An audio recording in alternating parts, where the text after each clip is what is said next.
a great deal of like a massive amount of thinking, like truly stupendous amount of thinking has gone into sex without purpose, without procreation,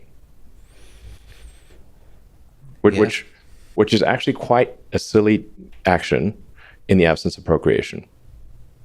It's a bit silly. Well, so why are you doing it? Because it makes the limbic system happy. That's why. That's why. But it's pretty absurd, really. Well, the whole of existence is pretty absurd in some kind of sense. Yeah. But I mean, this is a lot of computation has gone into how can I do more of that with procreation not even being a factor.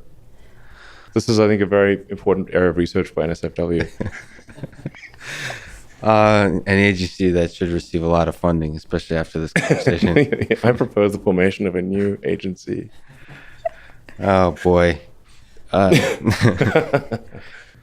What is the most exciting or some of the most exciting things that you see in the future impact of Neuralink, both on the science, the engineering, and societal broad impact?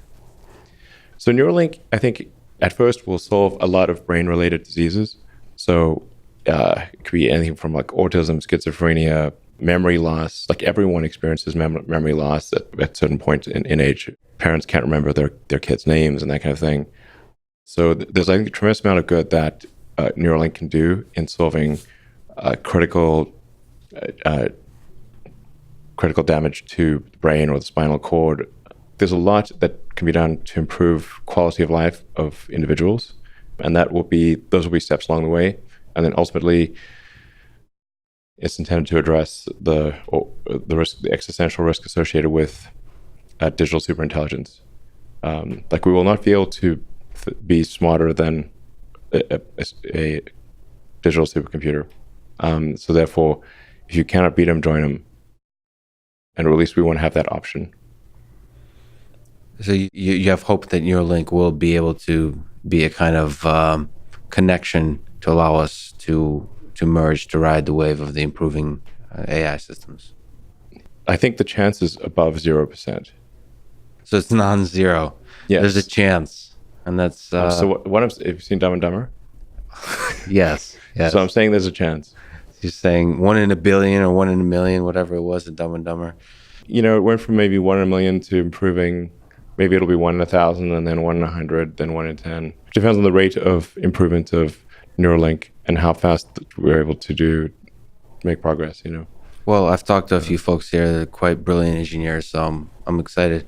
Yeah, I think it's like fundamentally good, giving somebody back full motor control after they've had a spinal cord injury, restoring brain functionality after a stroke, solving debilitating genetically oriented brain diseases. These are all incredibly great, I think. And in order to do these, you have to be able to interface with the neurons at a detailed level, and you need to be able to fire the right neurons, read the right neurons, and then effectively you can create a circuit, replace what's broken with silicon, and essentially fill in the missing functionality.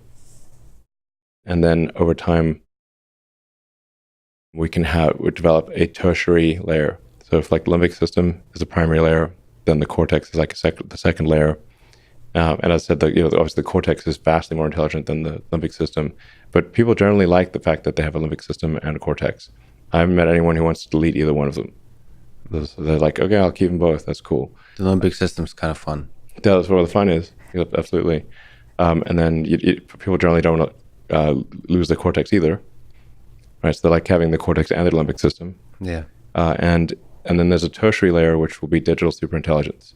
And I think there's room for optimism, given that the cortex, the cortex is very intelligent and the limbic system is not, and yet they work together well. Perhaps there can be a tertiary layer where digital superintelligence lies, and that will be vastly more intelligent than the cortex, but still coexist peacefully and in a benign manner with the cortex and limbic system. That's a super exciting future, both on the low-level engineering that I saw is being done here and the actual possibility in the next few decades. It's important that Neuralink solve this problem sooner rather than later, because the point at which we have digital superintelligence, that's when we pass to singularity. and things become just very uncertain. It doesn't mean that they're necessarily bad or good. But the point at which we pass singularity, things become extremely unstable. So we want to have a human brain interface before the singularity, or at least not long after it, to minimize existential risk for humanity and consciousness as we know it. So, but there's a lot of fascinating actual engineering, low-level problems here at Neuralink that are quite exciting. What The problems that we face in Neuralink are material science, electrical engineering, software, mechanical engineering, microfabrication. It's a bunch of engineering disciplines, essentially. That's what it comes down to, is that you have to have a tiny electrode. It's so small it doesn't hurt neurons, but it's got to last for as long as a person. So it's got to last for decades. And then you've got to take that signal, and you've got to process that signal locally at low power. So we need a lot of chip design engineers that are, because we've got to do signal processing and do so in a very power efficient way so that we don't heat your brain up, because the brain's very heat sensitive. And then we've got to take those signals and we've got to do something with them, and then we've got to stimulate the back to so you could bidirectional communication. So if somebody's good at material science, software, mechanical engineering, electrical engineering, chip design, microfabrication, those are the things we need to work on. We need to be good at material science so that we can have tiny electrodes that last a long time. And it's a tough thing with the material science problem. It's a tough one because you're trying to read and simulate electrically in an electrically active area. Your brain is very electrically active and electrochemically active. So how do you have say a coating on the electrode that doesn't dissolve over time, and is safe in the brain? This is a very hard problem. And then how do you collect those signals in a way that is most efficient? Because you really just have very tiny amounts of power to process those signals. And then we need to automate the whole thing so it's like LASIK. So it's not, if this is done by neurosurgeons, there's no way it can scale to large numbers of people. And it needs to scale to large numbers of people because I think ultimately we want the future to be determined by a large number of humans. do you think that this has a chance to revolutionize surgery, period? So neurosurgery and surgery all across? Yeah, for sure. It's got to be like LASIK. Like if LASIK had to be done by hand by a person, that wouldn't be great. Yeah. So it's done by a robot. And the ophthalmologist kind of just needs to make sure your head's in the right position, and then they can just press a button and go. So Smart Summon and soon Autopark takes on the full beautiful mess of parking lots and their human-to-human nonverbal communication. I think it has actually the potential to have a profound impact in changing how our civilization looks at AI and robotics, because this is the first time human beings, people that don't own a Tesla, may have never seen a Tesla or heard about a Tesla, get to watch hundreds of thousands of cars without a driver. Yeah. Do you see it this way, almost like an education tool for the world about AI? Do you feel the burden of that, the excitement of that, or do you just think it's a smart parking feature? I do think you are getting at something important, which is most people have never really seen a robot, right. And what is the car that is autonomous? It's a four-wheeled robot. Right. Yeah, but it communicates a certain sort of message with everything from safety to the possibility of what AI could bring, to its current limitations, its current challenges, it's what's possible. Do you feel the burden of that, almost like a communicator, educator to the world about AI?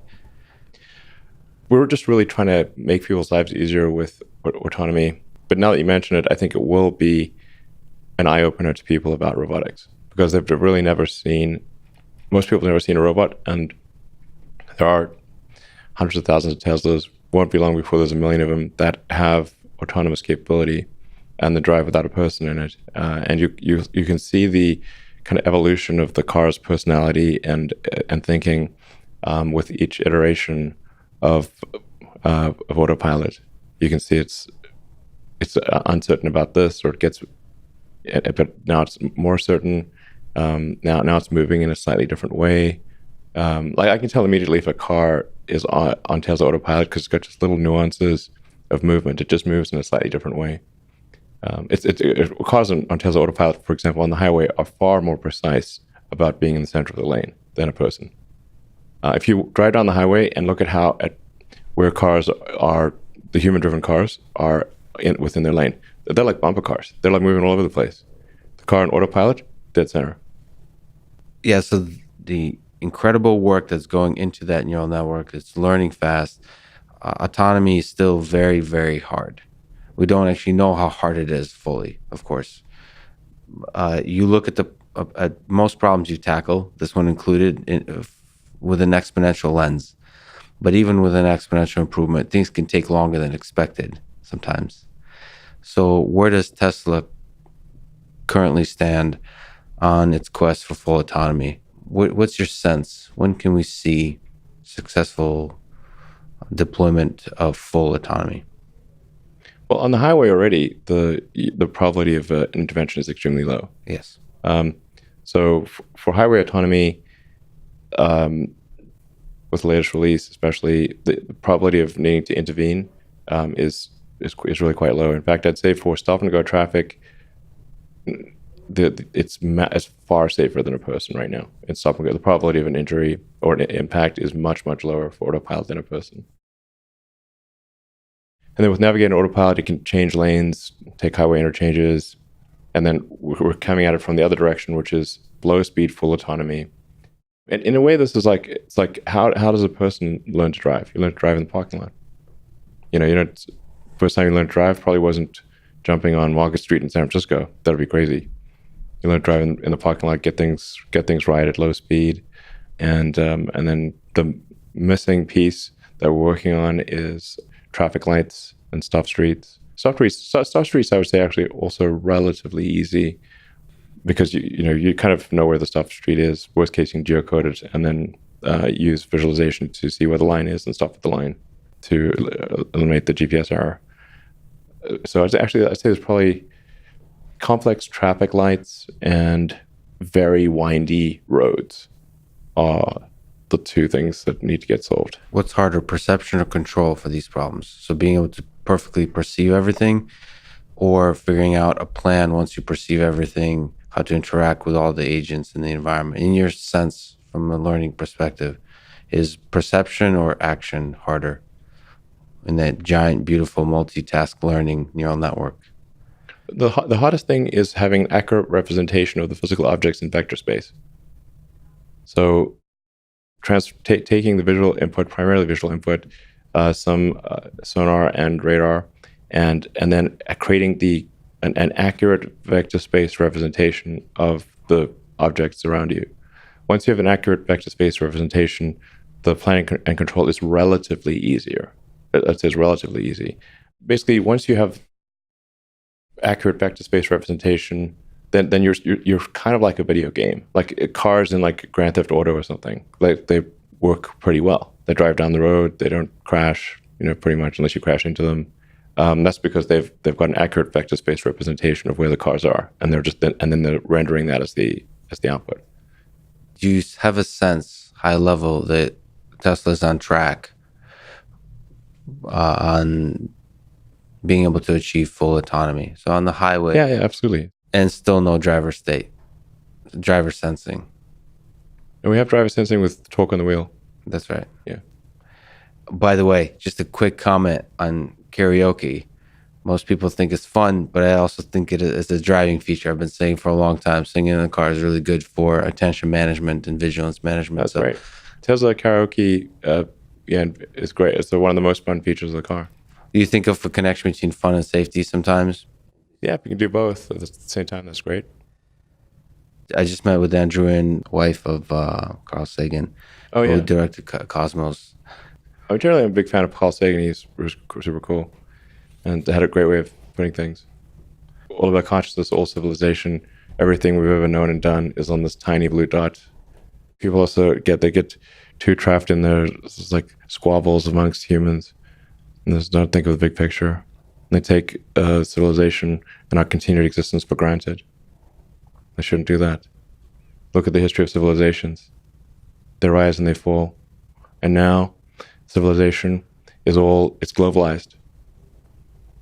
And so civilization, I think, now rises and falls together. There's not geographic isolation. This is a big risk. Things don't always go up. That's an important lesson of history. In 1990, at the request of Carl Sagan, the Voyager 1 spacecraft, which is a spacecraft that's reaching out farther than anything human made into space, turned around to take a picture of Earth from 3.7 billion miles away. And as you're talking about the pale blue dot, that picture, the Earth takes up less than a single pixel in that image. Yes.